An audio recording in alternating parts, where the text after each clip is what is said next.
Ventspilnieks ir īpašs. Viņš ir īpašs visādā ziņā. Daudz viņu raksturo kā atturīgu, kā tādu, kurš ilgi domās pirms uzņemt vai neuzņemt savā pulciņā. Bet es teiktu, ka ventspilnieks ir arī izvēlīgs.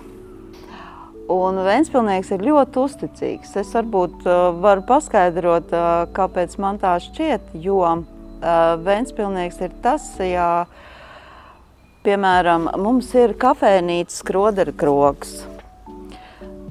Es domāju, lielākā daļa ventspilnieku tur ir. Un tā taciņa ir iestaigāta, un viņi tur ies, un vienalga vai kas. Un es domāju, ka ventspilniekiem ir diezgan grūti pieņemt kaut ko jaunu. Viņi paliek pie tā sava vecā, kas varbūt nav slikti, bet man šķiet, ka tomēr vajadzētu pamēģināt arī kaut ko jaunu.